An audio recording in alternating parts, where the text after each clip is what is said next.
बल्कि उसने इल्जाम लगाया। हजरत मूसा तकरीर कर रहे थे तो एक बंदा लेके आ गया,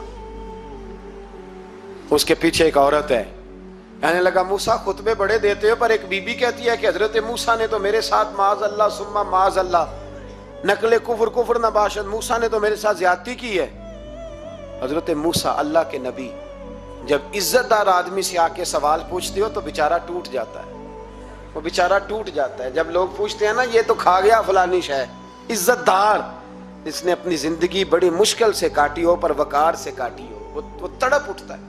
हजरत मूसा बड़े जलाली थे, पर जब कारून ने औरत का इल्जाम लगाया तो रो पड़े, सजदे में सर रख के कहने लगे मौला मुझसे इतना सख्त इम्तिहान ना ले, मैंने तो सारा कुछ तेरे नाम किया हुआ है। फिर मिंबर पे बैठे बीबी से कहने लगे सच बता माजरा क्या है। जब जलाल से पूछा तो औरत तड़प उठी, कहने लगी इसने पैसे दिए थे आप पे इल्जाम लगाने। हजरत मूसा ने दुआ की, कहा या अल्लाह तू देख रहा है इसने तेरे नबी के साथ क्या किया है। जब वो गरक होने लगा ना जमीन में, जमीन फटी अंदर जाने लगा तो कहने लगा लगता है मेरी दौलत तुम संभालोगे। तो हजरत मूसा ने कहा इसके खजाने भी साथ ही रखो। सारे खजाने सर पे रखे और खजानों समेत जमीन में गरक हो गया। इलम पड़े दा मान न करिए मत आखी में पड़िया, वो जब्बार कहार कहावे मते रोड देवी दुध कड़े। तो दौलतों समेत लोग गरक हो गए। बादशाह था, बादशाह जो होते थे उनके अपने अपने मिजाज होते थे। उस बादशाह ने 4 5 6 कुत्ते रखे हुए थे और कुत्ते बड़े बड़े कुत्ते थे और बड़े वो खूनखार कुत्ते थे, चीर फाड़ खा जाते थे, शेर जितने उनके कद थे। बादशाह थोड़ा सा किसी आदमी से नाराज होता ना तो एक बहुत बड़े पिंजरे के अंदर एक बहुत बड़ा सुलाखों का घर उसने बनाया हुआ था, उसमें कुत्ते होते थे। और कुत्ते को जब बांध के रखा जाता है तो ज्यादा जहरीला हो जाता है, वो ज्यादा उसके अंदर करवाहट आती है, ज्यादा काटता है। उसने कैद किए हुए थे, कुत्ते तो बड़े जहरीले थे। जिस आदमी से बादशाह थोड़ा सा नाराज होता ना तो वो कुत्ते के आगे उस आदमी को डालता, कुत्ते उसको चीर फाड़ के खा जाते। ये सजा थी, लोगों को पता था। बादशाह के वजीर ने बड़ी खिदमत की बादशाह की, 35 साल तक नौकरी की। लेकिन हर सूरज ने गुरूब तो नहीं होता है ना, हर चांद ने ढलना भी होता है।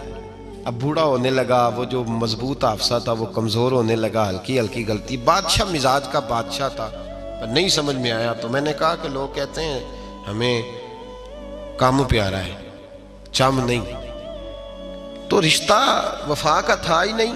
वजीर समझने लगा कि अब ना मैं भी गलतियां करने लगा हूं, तो ऐसा ना हो किसी दिन मैं भी इन कुत्तों का शिकार हो जाऊं। उसने बादशाह से कहा कि बादशाह मुझे आहिस्ता आहिस्ता माजरत करने लगा, कदम हटाने लगा कि मुझे छुट्टी दे दी जाए, अब मैं बूढ़ा हो गया हूं। लेकिन उसने कहा नहीं नहीं, जब तक मेरी तबीयत नहीं मानती तुम नहीं जा सकते। मुतलक उलेनान लोग थे। वजीर खामोश हो गया, परेशान रहने लगा, गलती हो गई है तो फेंक देगा। एक तजवीज उसके ज़हन में आई। वो जो पिंजरे, कुत्तों के पिंजरे पर मुहाफिज बैठा था ना, जो उनको खाना डालता था, रोटी डालता था, गोश्त देता था, उसको एक दिन कहने लगा यार तेरी ड्यूटी है सारा दिन कुत्तों को खाना देने की, गोश्त देने की, तो 2-4 दिन ड्यूटी मुझे नहीं देता? तू ले ले, मैं तो पहले ही परेशान हूं, सारा दिन इनकी देखभाल करता हूं। उसने कुछ थोड़ा सा गोश्त लिया, पिंजरे के बाहर खड़े होकर कुत्तों को डाला। अगले दिन थोड़ी रोटियां ले आया, कुत्तों को डाली। 2-4 दिन, हफ्ता, महीना, साल भर, जितना उसको मौका मिला वो दिन भर खिदमत करता। बस वक्त एक दिन आ गया,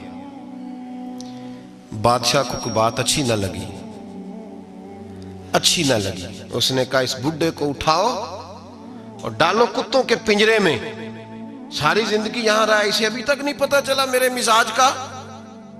जब उठा के पिंजरे में डाला ना तो बजाय इसके कि कुत्ते उसे काट खाते, वो उसके पैर चूमने लगे।